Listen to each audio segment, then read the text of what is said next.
you going to be traveling domestically this summer or maybe later this year? Don't worry, we've got some tips, tricks, and hacks to help you save money. Hi, welcome to Broke Teachers Travel Podcast. I'm Marnie. And I'm Jeff. And let's dive right in. You know, one of the things that we always like to do is every time we travel, we learn a lesson. Sometimes it's good, sometimes it's bad, but there's always something to be learned. One of the things that we want to start doing is if we fly domestically, just like if you're flying internationally, check and see if it's cheaper to take a round trip ticket or if it's better to take two one-way tickets. Another thing that's a huge money saver is the day of the week that you travel, the day of the week that you book. It's, for me, generally on Tuesday or Wednesday has been the better days to book, and traveling on a Saturday, believe it or not, is usually pretty affordable. So if you're taking one of the travel apps, oftentimes it'll give you a calendar and you can see exactly how much the flight is, and sometimes even domestically, it could be a saving as much as $300. Yeah, it can really add up in a big way. Make sure if you're doing a road trip that you check your navigation app to see if it would be more cost efficient to avoid tolls or to not avoid the tolls. Sometimes it's more cost efficient to go ahead and pay them and not drive, say, an hour out of the way and use that gas that's going to cost you more than it would just to pay the tolls. So just take a look at that before you head out. And one thing you need to be careful with about the navigation apps is sometimes they will be set to avoid tolls, and then sometimes to go through the tolls. But I know that this weekend when we were traveling, it was trying to avoid a toll, and we were looking, and it was like an extra hour to save $4. So definitely, keep that in mind. Use hotel booking apps, and don't forget that some credit cards offer discounts on certain hotels. For example, this weekend with my Delta card, I booked it through their travel app, and we saved roughly $30 a night. Now, that got ate up later, and we'll talk about that coming up. But yeah, it can be a big difference. Just check around. Use all the different apps, look at them, compare prices. Just, kind of really do your research there before you book a room. And also remember to see if there are any additional fees when you book your room. Read that fine print, call the hotel and double check. A lot of places now charge for parking. We paid, I think it was $25 a night this past weekend for parking, and that really adds up and takes a chunk out of your budget. See if you will save money by a package deal. Now, domestically and internationally, I've found that in general, you could save as much as $20 to $30 by booking a flight and a hotel together. And that's something, not always, but try to see if by combining those, if they'll give you a discount. That also applies to other things such as theme parks. Some museums will do package deals with a nearby hotel. So just kind of do your research and see what's out there. You may be able to save a little bit of money that way. Make sure you collect discounted restaurant gift cards ahead of time, ahead of your trip. Every time you go to the grocery store, pick up another one. It'll help save on dining. And you can get those discounted, like we've talked about many times, at either Target with your red card or Sam's offers discounted gift cards. And they can really add up in a hurry to save you some big money. And a lot of times those chain restaurants, they'll give you a coupon like a McDonald's or somewhere like that. They may give you like a free Big Mac or something like that. So keep those and make sure there's not an expiration date on it. But, that saves you, pretty good amount of money. Yeah, on the back of your receipts. And download apps too. Right. Those can be a big saver as well.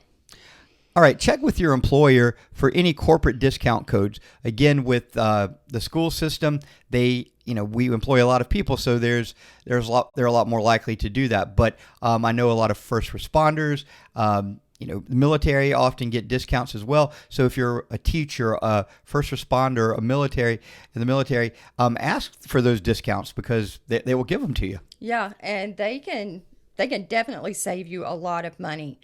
I mean, they are really usually pretty substantial discounts. If you will be driving, make sure you have some sort of roadside assistance.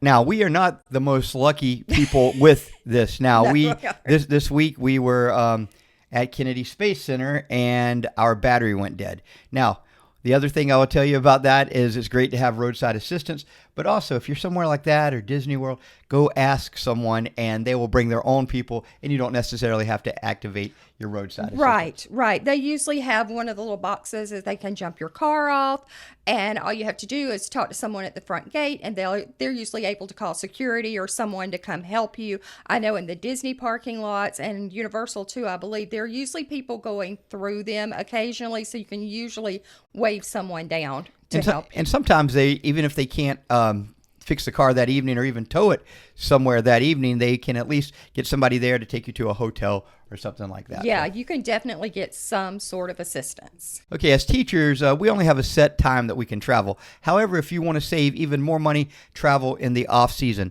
For us, we get Christmas break. For a lot of people, that's a big travel season.